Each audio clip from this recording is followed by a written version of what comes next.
You're good. After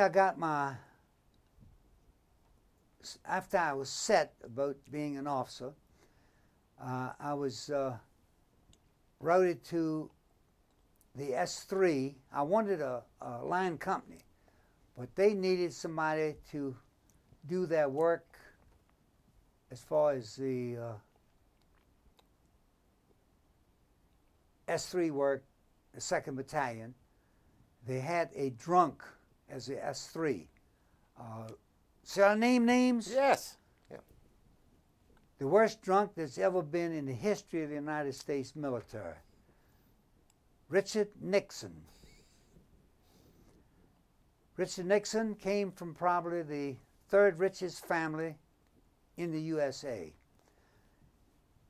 His family owned Nixon, New Jersey, and Nixon Arms Works, which is today Edison, New Jersey. Changed about 1951 from Nixon, New Jersey to Edison, New Jersey. I was assigned to him to be his assistant. After picking him off the floor 3 or 4 times, I decided that my mama didn't raise me to be a nursemaid to a drunk. I went to see my battalion commander to be asked to transfer. He threw me out the office because he needed me, he thought. I worked with Nixon for a couple more days. I even thought that I had to go see Colonel Sink to get a transfer. And I was on thin ice to begin with because I never should have been in the 506. When you get promoted from an enlisted man to an officer, Army regulations say that you are to be transferred out of the division. Colonel Sink and General Taylor told me that they had special permission to keep me in the unit because I was a damn good officer. Their words, not mine. I went to see Colonel Sink. The adjutant said that he couldn't prevent me from seeing Colonel Sink, but I'm crazy. I should have known better. I had to go through channels, and I didn't ask to go see Colonel Sink from my battalion commander. And I knew he would not allow it. Colonel Sink, when I went to his headquarters, went to his office from the adjutant's office, I stood at attention, saluted, gave my name.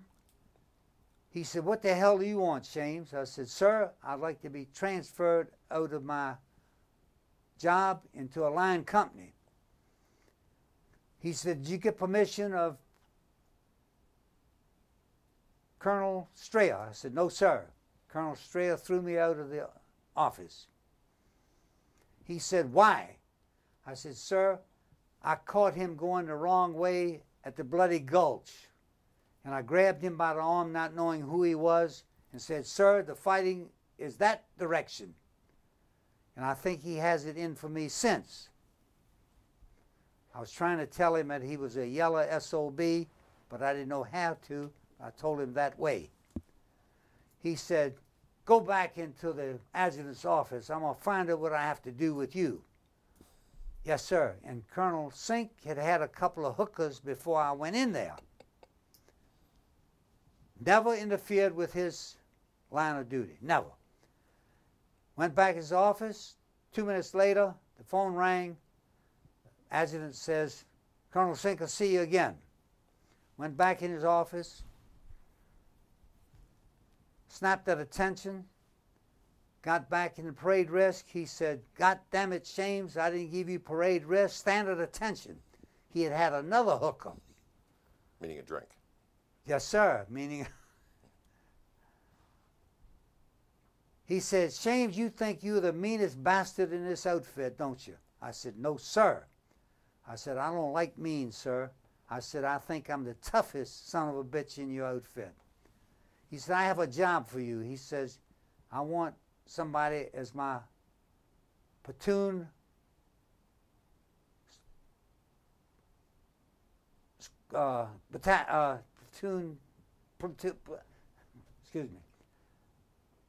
patrol platoon leader of the regiment.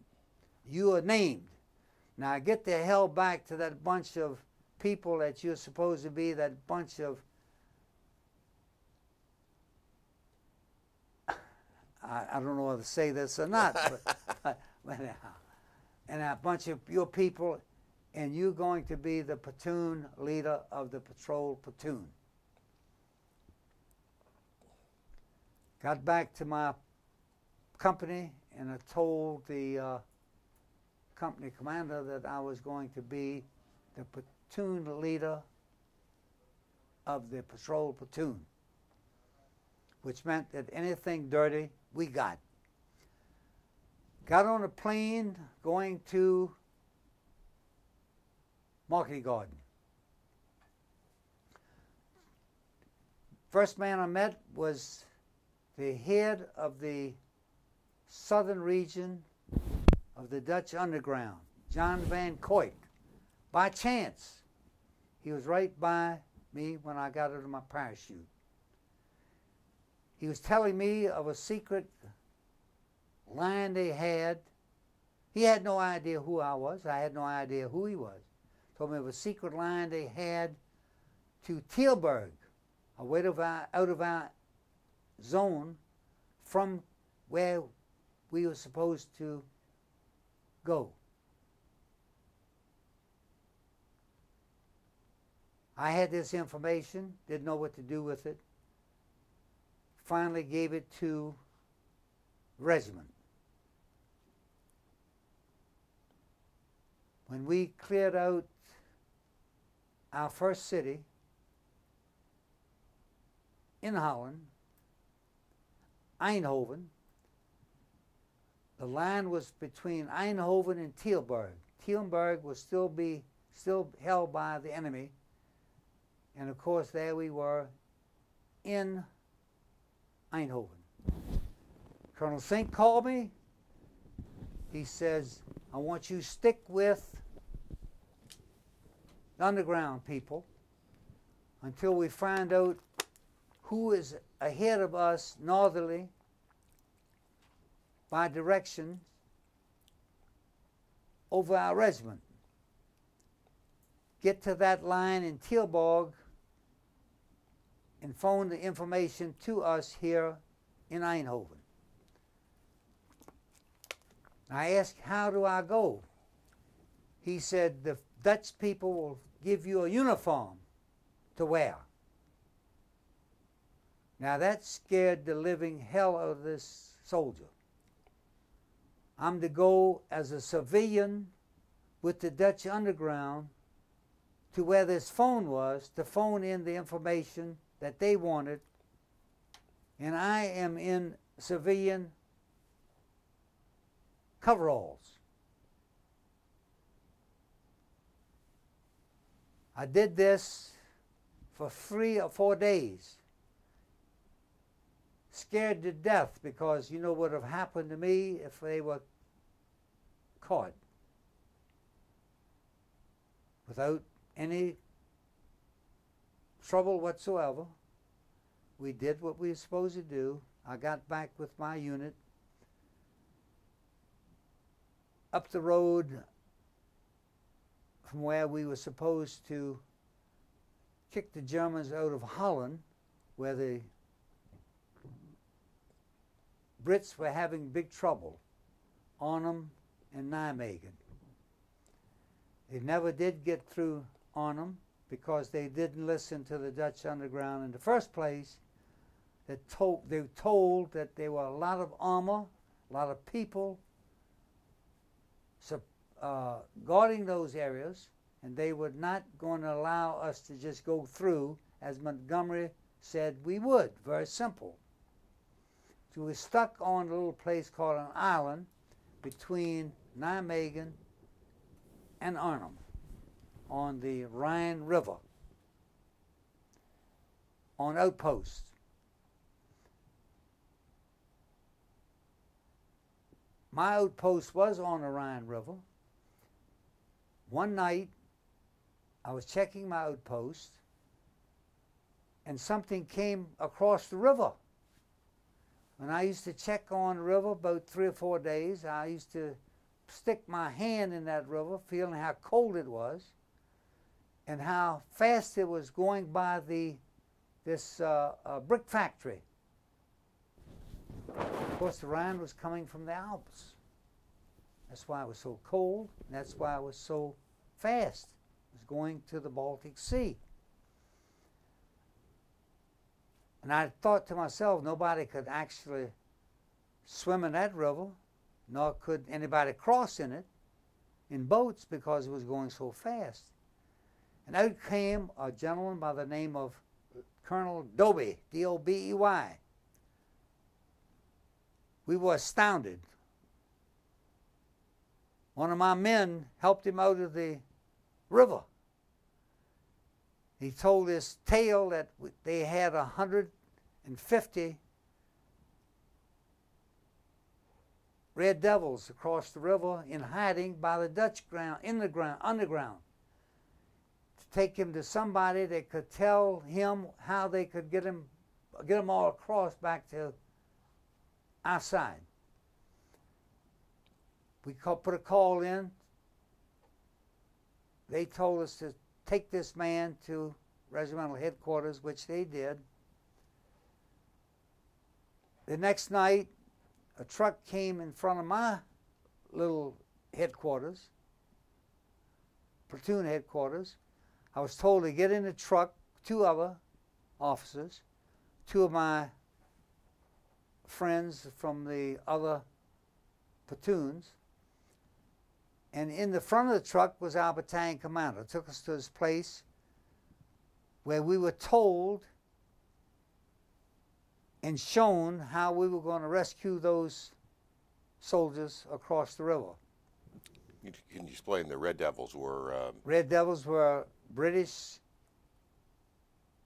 airmen, British paratroopers, who they rescued from Arnhem.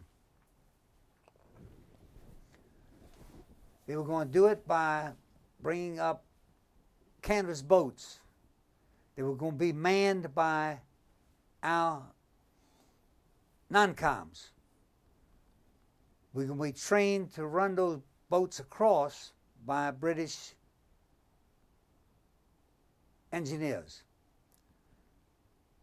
I opened my big mouth and asked the brigadier who was briefing us that we were going to send our men to rescue British soldiers, and we were not going to have our officers participating. He asked me, he said, "Lieutenant, are you volunteering?" I said, "No, sir, I don't volunteer for anything." He said, "Would you go?" I said, "I would go with my men anywhere because I don't allow my men to go anywhere. I won't go." The next day, I found myself with the other 2 officers who appreciated me very much, volunteering them, practicing how to row boats across the Rhine. We went across the Rhine, brought back 100, almost 150 British paratroopers, including 4 American flyers that were being hidden by the Dutch underground in this group, waiting for the time to be rescued by American forces. I thought that was a pretty good mission. The next thing, after we did that, we were still on patrol. We stayed in Holland for 72 days, went back to France for R&R. I was one of the first officers to be named to go on leave. I hadn't had leave. I hadn't had leave that we all had in England after Normandy. We were waiting for General Bradley, so couldn't go on leave. I was named to go to Paris for 3 days. I had money to burn. I hadn't been paid full pay since April. And all I could think about is blowing this big chunk of money for 3 days in Paris, the heaven. And I was to be convoy leader of 2 trucks, taking all these GIs and one other officer in the other truck. And that's going to be on the 17th of December. We got in the truck. We were all pretty oiled up with cheap champagne that we could get for a nickel a bottle, because we were in Reims area of France where the champagnes are made. We got a bottle of champagne for a pack of cigarettes. We didn't smoke much cigarettes, we drank a lot of champagne. I was on the road to Paris. Paris was 80 miles away. I got 72 miles from Paris, and my truck driver, GI truck, 6x, he said, "Sir, there's a MP, or we call it shoot patrol, following right by my truck. What should I do?" I said, "The hell with it. We're going to Paris." He says, "Sir, he's a captain." I said, "Better pull over." Pull over. Captain came around. He said, "Lieutenant, pull this truck around. We're heading back. You've been alerted." So I said, how in the hell, why in the hell would he send a captain to pick up the guys to come back? He said, "I was told by Colonel Sink himself that if we sent a lieutenant, you would be in Paris, not where we're located." Got back to camp, didn't have time to even change uniforms. Get in your battle fatigues, take all the weapons you could find, all the weapons and ammunition you could find, get on these open trucks. You're heading somewhere, the enemy is broken through. Next thing I knew, the next morning, we landed in a place we even knew of called Bastogne. Unloaded the trucks. Couldn't hardly see your hand in front of you. It was foggy. It was early in the morning and cold as hell. We could see a Jeep pulling up in front of my platoon. Whether it was by chance or whether it was by design, I do not know. Colonel Sink got out of the truck, got out of the Jeep, came up to me. He said, "James, take a patrol up this ditch and find out what the hell's in front of us." No big deal. That was our job. We were the patrol platoon. I said, you, and you. I could have named any one of my men because they were all trained by me. Let's go. Picked a guy by the name of Popeye, McClung, Stroll,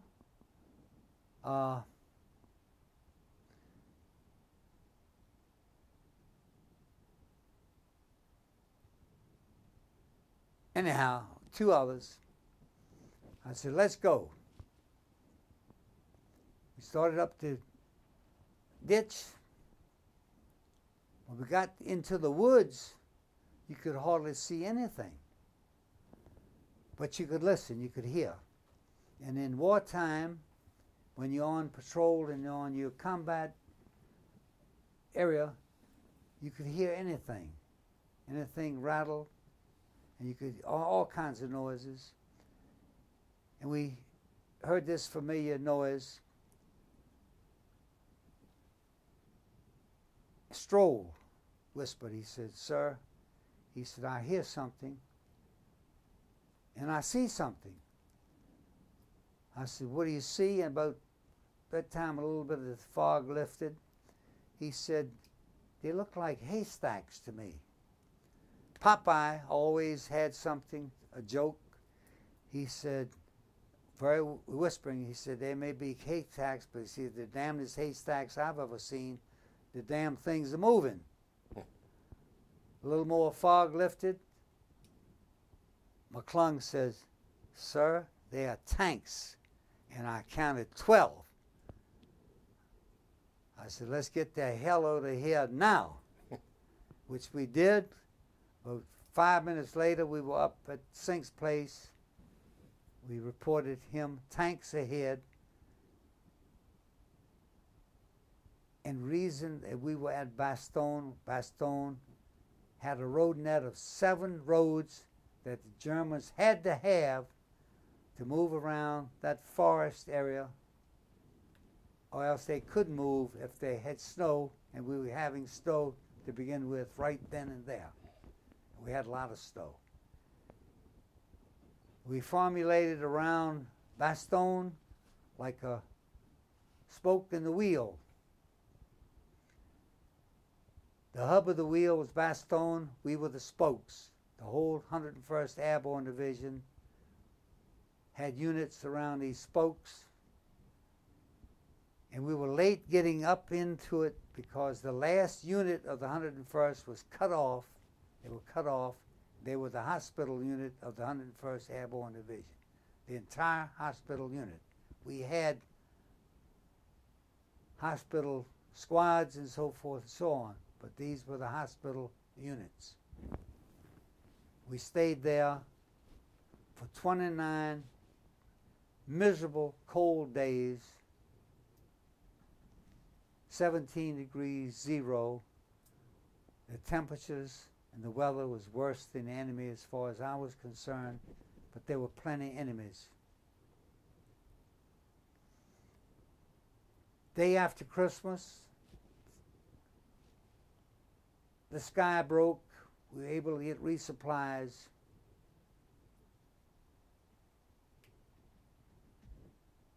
Blue parachutes, red parachutes, and white parachutes. Food, mail, and ammunition. We sent out men to retrieve the bundles from the parachutes.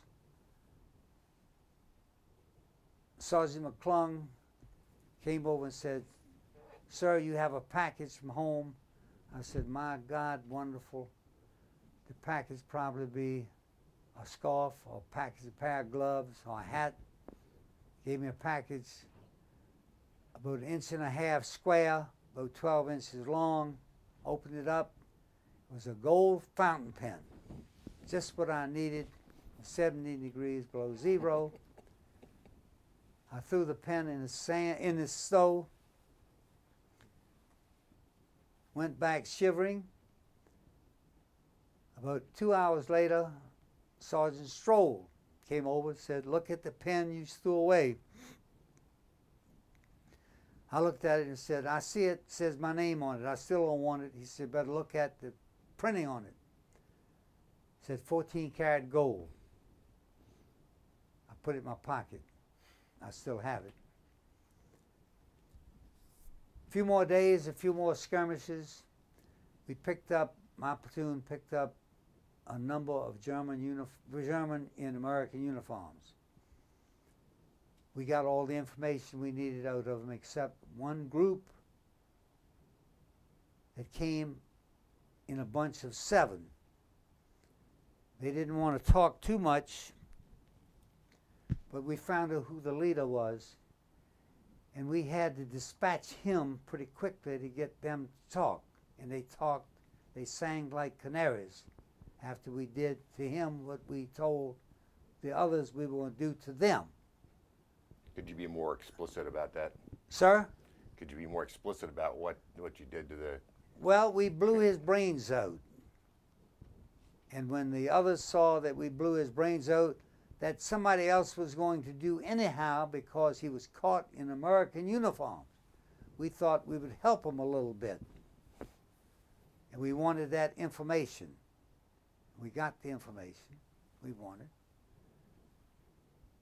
We stayed in there for a few more days. As a matter of fact, 29 days in that miserable, miserable place called Bastogne. What were your living conditions like? Were you living in trenches? trenches? Yes, sir. Trenches, the living tents, condition, or what? We were told by one of the people that you have interviewed a famous general that told another general what the wording of nuts meant. He said that we probably lived in under tents or under something. I lived in a foxhole with my men for 29 days. The only insulation we had was furs of trees and limbs without any shelter whatsoever. 29 days. It was miserable. After 29 days, we were dispatched back to France, at which time we were given another mission to go into the Ruhr.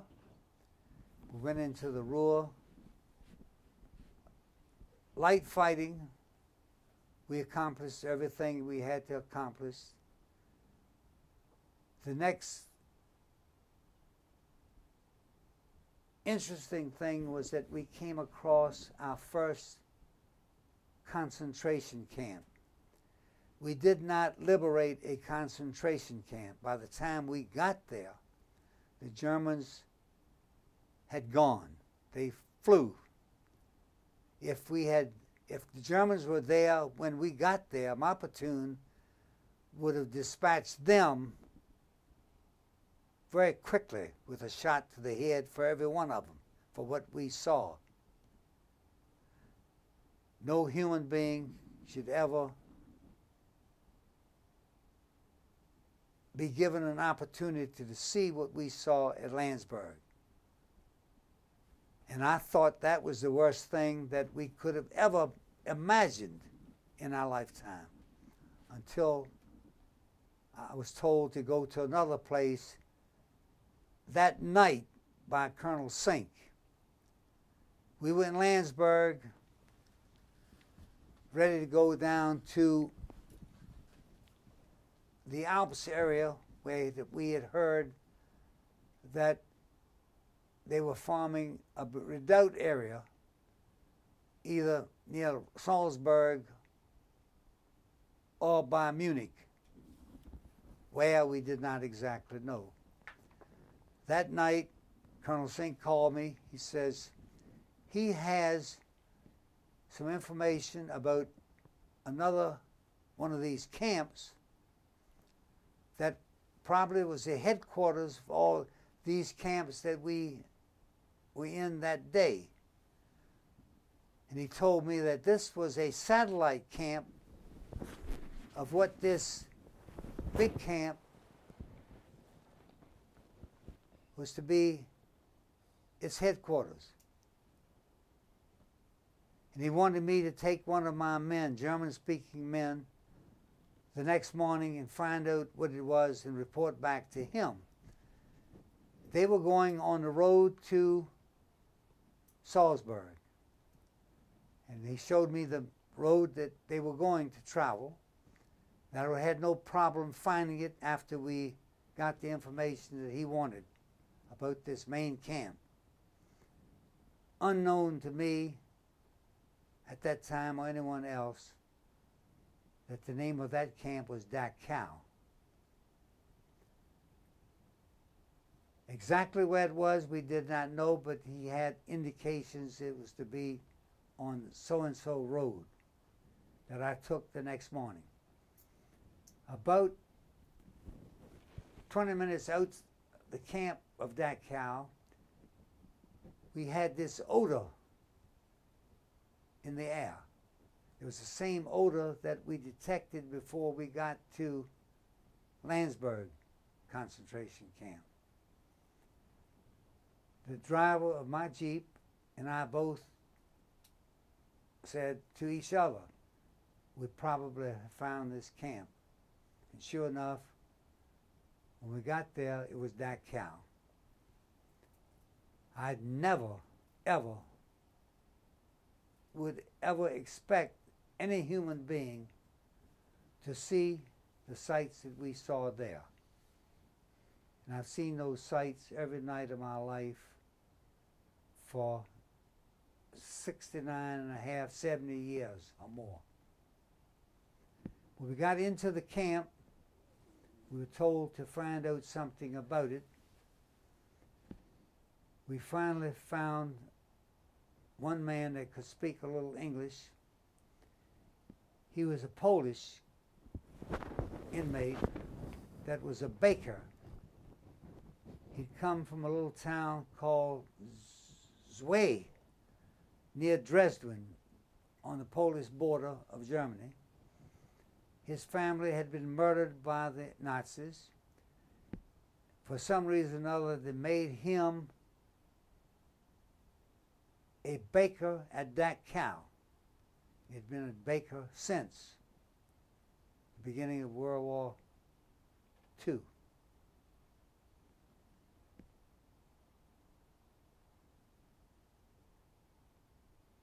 When I talk about it, my tongue is a little tied. Anyhow, he was trying to give us some few facts of what we were looking at and what we were seeing.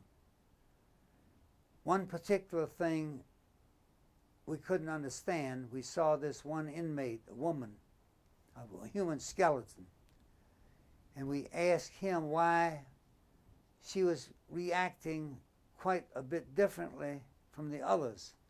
She looked totally crazy, and he said there was a reason that she was that way. When she came in to camp a few months before, just a few months before, with her daughter,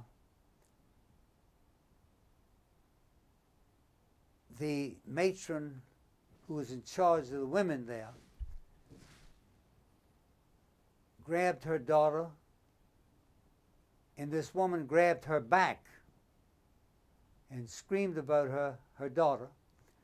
The woman immediately put the daughter down on the floor. She was about 11 years old. Pushed her down on the floor, stomped the guts out of her till her guts came out of her mouth. The woman became crazy, and that's what we saw.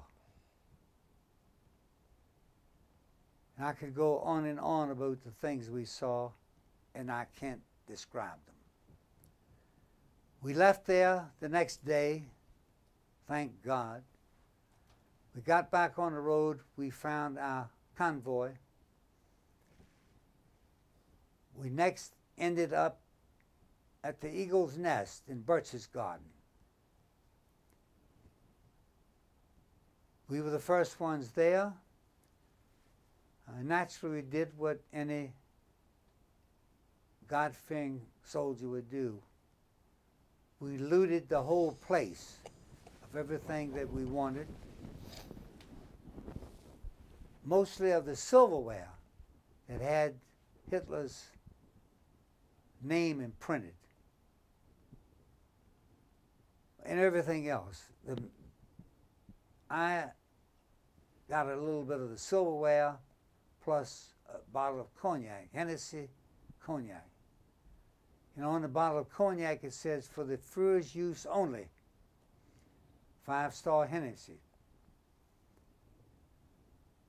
Day later, the word got out that they will have a showdown inspection of everything that we possessed.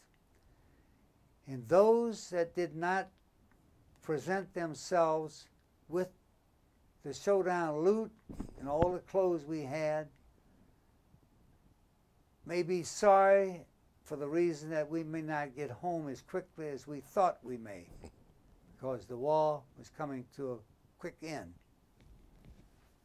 Colonel Sink gathered up the silver, and he had a silversmith, the best silversmith in Europe, from Linz, Austria, come to Birch's Garden. He was given the order of having this silver smelted down to make cups for the original 506 officers. I inquired about being an officer, but I wasn't at the Corps. They said, you will get one, which I did.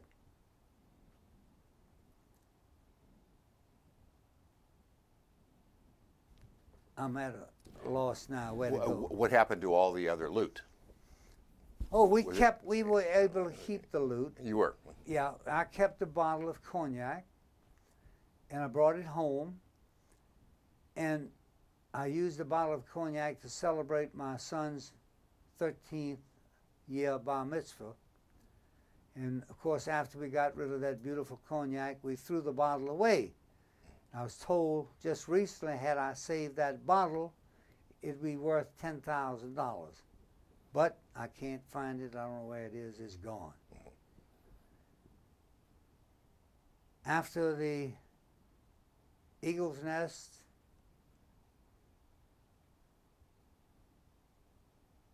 we were scattered around various towns in Bavaria,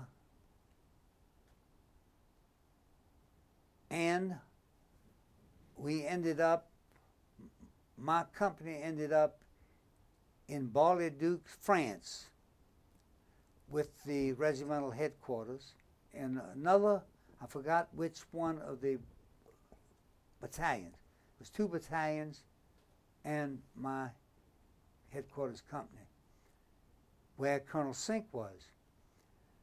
The second atomic bomb was dropped when we were at Bar-le-Duc, and we knew that the war was completely over.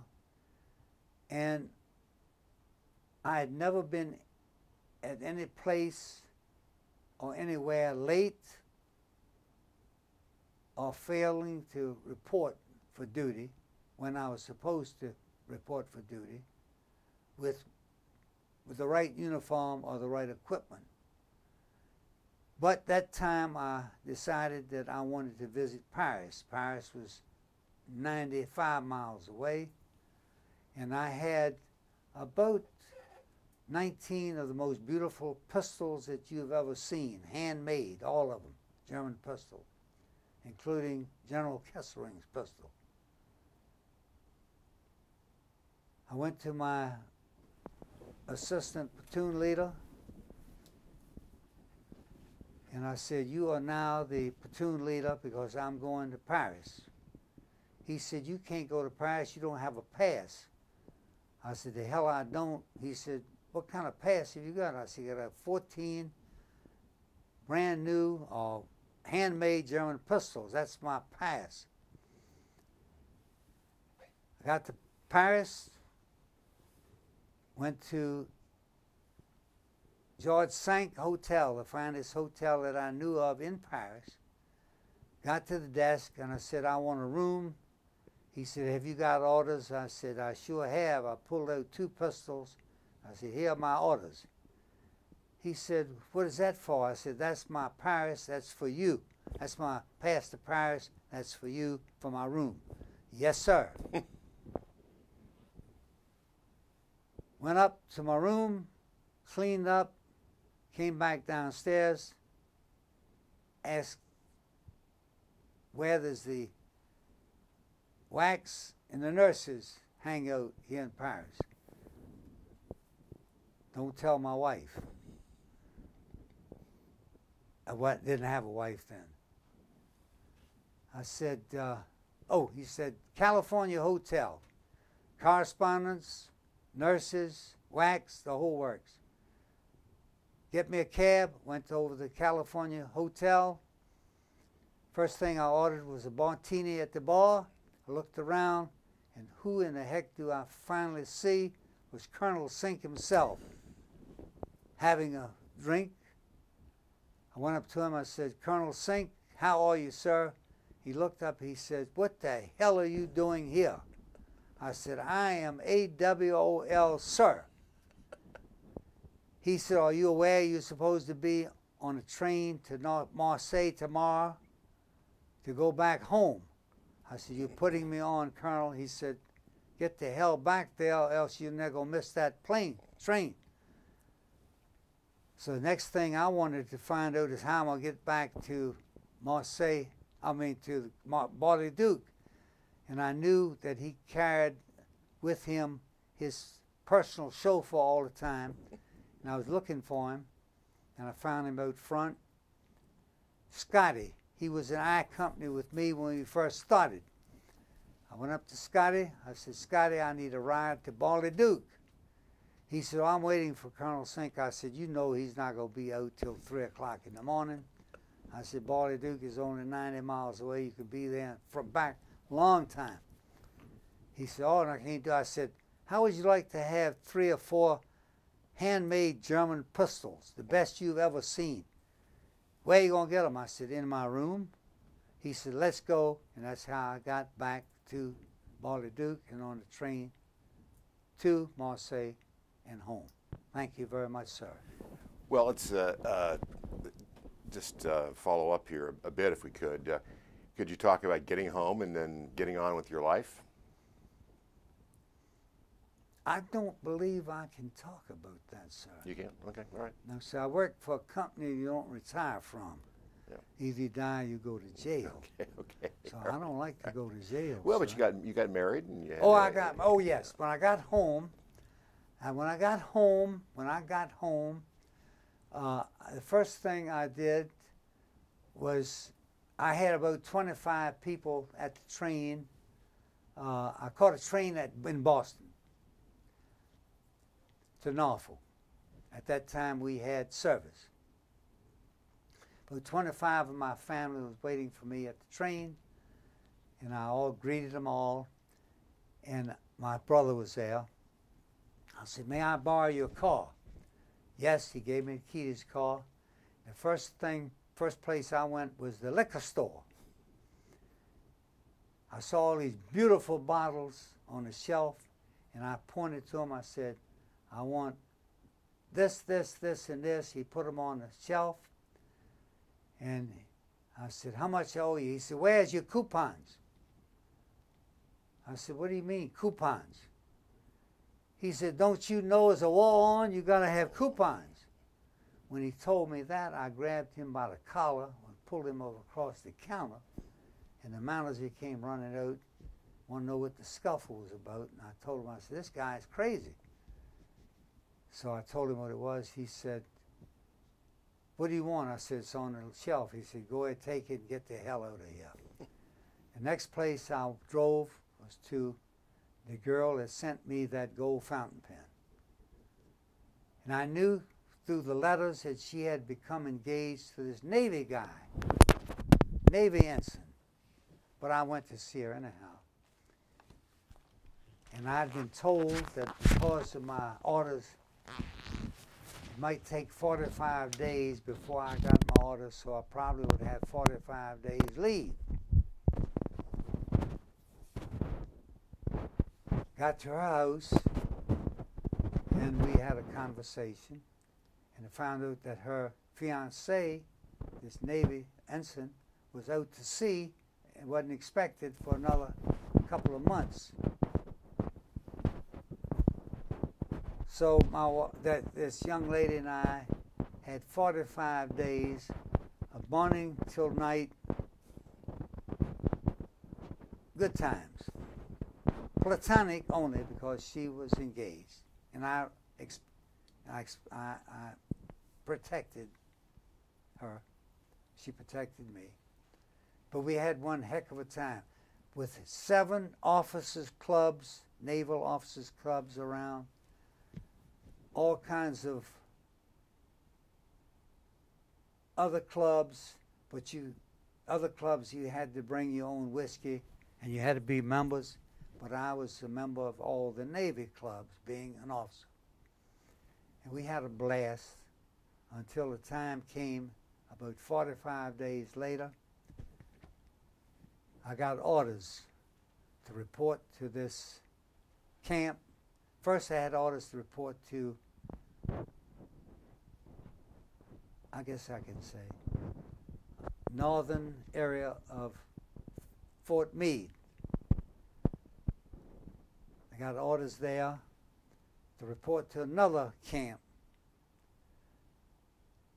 And after having orders there, about 2 weeks, And I was calling this young lady every night just to say hello, because I convinced myself that this was not to be. In about 2 weeks' time, I had a very hard day. It was a Friday. I got special permission to go home for the weekend to Norfolk. I called, I went to the officers club, I had a drink. I remember as if it were yesterday. I called this young lady and I said, "How you doing?" And she sounded very peculiar to me over the phone. I said, "He is there, isn't he?" She said, "Yes." I said, "Get rid of that SOB, I'm coming home." And that started it. Pretty soon thereafter, I got married. I was married, now I'm married 68 years, and I never knew what war was until I got married. And I reminded that of my wife pretty frequently. She's a nice, and we're still in love. That is in the story, sir. Right. But just a couple of follow-up questions, Okay. if you don't mind. Yes, sir. When did you transfer to Easy Company? I transferred to Easy Company right after Normandy. I was supposed to go to Normandy. We were both supposed to transfer, but they put me into this platoon. They put me with Nixon. They put me with Nixon first. That was the first thing. When I came back from Normandy, they put me in. I told that. I was with him for about 10 days. And I got tired of just waiting. The first thing he told me was that main job of me was to wake him up in the morning. He rented out his own home, rented out his own place in Auburn. He didn't stay at the officers' quarters. He had me living on top of him in an attic, which was very adequate because they had converted it into living quarters. You had some major differences of opinion with Stephen Ambrose, the author of Band of Brothers. After a while, Since yes. we're for historical accuracy here, could you tell us Okay. some of those? I was really not invited even anything of, I wasn't invited very forcefully to go to these reunions because I was a pretty tough officer. There's two things that I was concerned. There was two things that I'm proud of about World War II. Really two things only. Number one, that I brought my men home, more men home from my platoon than any of the 200 platoons in the 101st Airborne Division. Of that I am proud of. The other thing I'm proud of is that I got the first battlefield commission of the 101st Airborne Division, and that I am very proud of. And I was known as the SOB. I was tough. I wouldn't take no for an answer. I wouldn't take a lot of bull. I was known as the SOB, as I said, son of the battalion. I was concerned with bringing those men home. The mission first, bringing the men home. As a matter of fact, the officers did, well, not number one, the officers detested me because when I took over the patrol platoon, and they also sent out patrols in combat, I would not allow my men to go out without an officer. And my men, of course, talked. He said, "We can't go out unless we have an officer with us. And you go out." They used to send the officers to say, you go out and patrol. And he stayed back. I wouldn't allow that.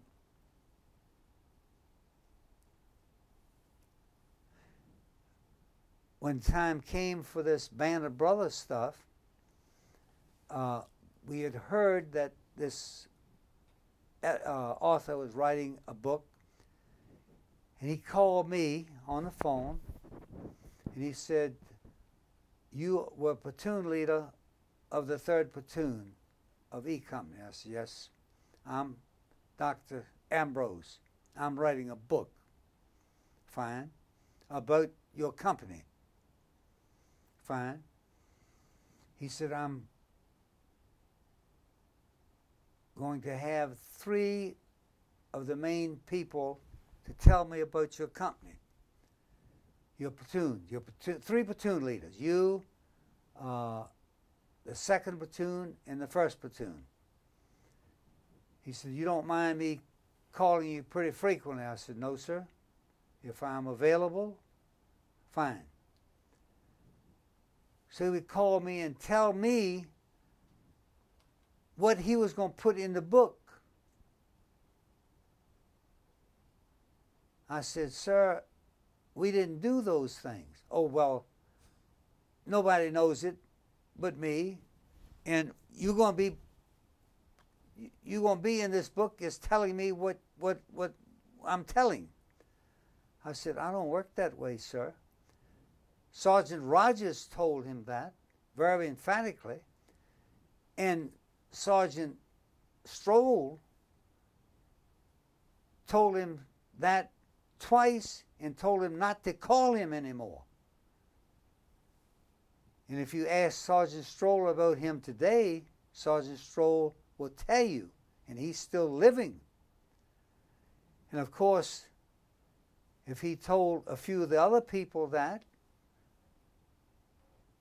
and he said, "I'm going to put you in the book, and this is what I'm going to put in," I guess normal ego would say, "That's fine, I'm going to be in the book," and so forth and so on. And that's where most of it came. Sergeant Taylor would not talk to him very much, and he was one of the best non-coms ever.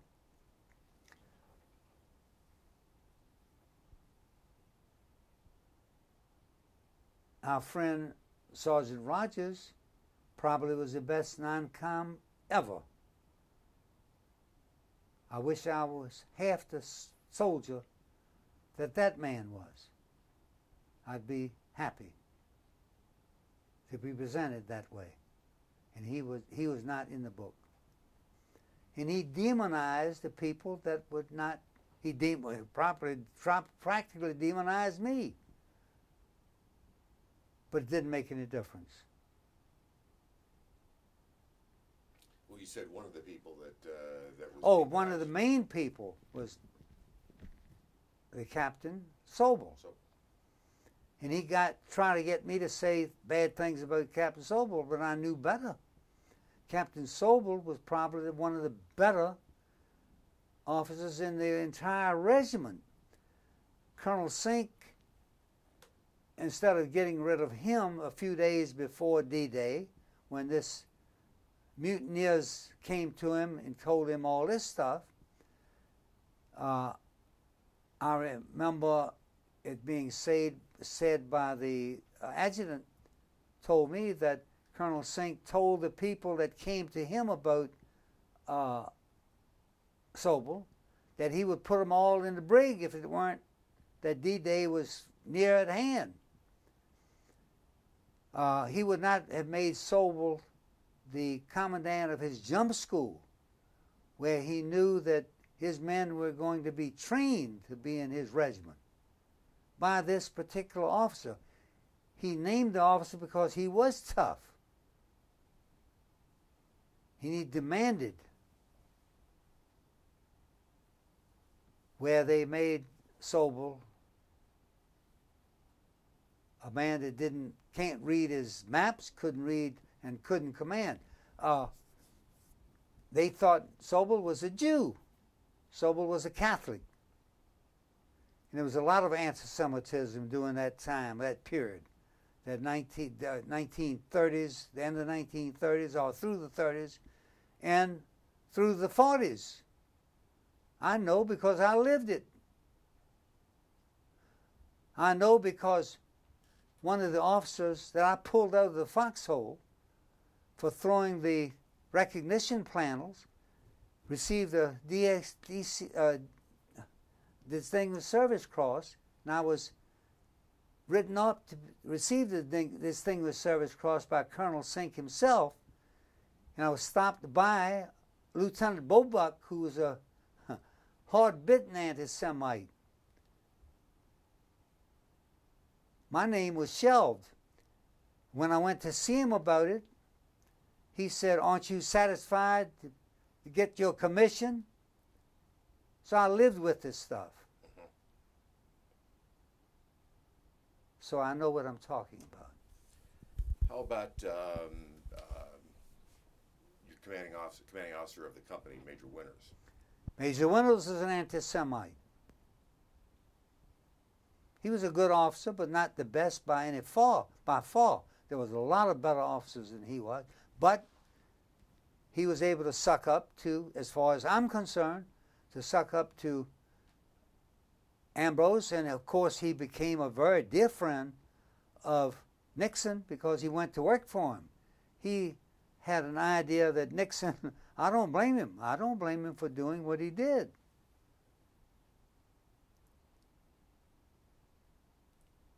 What do you mean by that specifically? Well, he went to work for Nixon because it was a good opportunity for his work after the war. He worked for Nixon, whatever they call it, Nixon Enterprises or what have you.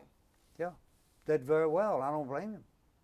All right, we're at an hour after you said, so I was just keeping time for us. Is there anything else you want to add, sir? Me? No, that's it. One other question. How did you find living among the English people? Oh, I loved them. The English people, the family that I lived with over top of a greengrocer. I lived with them when we first were put to them, billeted with them. They had no say in it. Colonel Wolverton wanted his two top sergeants to live in town. I lived across, as I say, underneath this grocery store, greengrocer, and we first presented to him. We just said hello, and that was it. Never said a word to us. They didn't like it because they had two young daughters. They had two daughters. One of them was 13, one of them 14. And here are two sergeants living upstairs with them. We could not use their bathing facilities because across the street was the town hall. We had to use their facilities and the bathing facilities at camp, which was about 2 blocks away. And one Saturday morning, after having not said a word to them, or them to us, I went to Stonehenge. I was very interested in Stonehenge, not too far from where we were, and it was raining that day. I'd been to Stonehenge the week before. It started raining. I left, came back to camp. I came by the store. I had to go by the store to get to my room, and I see it was packed and jammed. And I didn't see the mother or the kids. And I went in and I said, Mr. Blaine, would you care for me to help? He, what the hell do you know about running? I said, sir, my mother ran a store like this. I said, I can handle it pretty well. He said, go ahead. And the only thing you had to do was take coupons. That's all they had. And nobody had money. They signed for everything they had. And we emptied the store that Saturday. Emptied it completely, everything. I mean, not a can left, not a bag left. About 4 o'clock in the afternoon. And he said, how much do I owe you? I said, sir, you don't owe me anything. Uncle Sam pays me. So I'm delighted. Thanked me. Went up back to my room. Next morning, Sunday morning, knock on the door. Mrs. Blaine had a little plate with a whole egg and French fried potatoes for Sergeant Simrell and me. She said, please use our facilities for bathing and so forth, which we never did. We figured that it was private, and we didn't want to upset them. But from then on, we kept track of the Blaines. As a matter of fact, my wife and I visited Mr. Blaine. She died just after we saw her the first time with my wife. The second or third time, Mr. Blaine had entered a nursing home in Brighton. We visited him several times. So I got along beautifully with them. Wonderful. It's incredible. All right. Colonel James, thank you so much.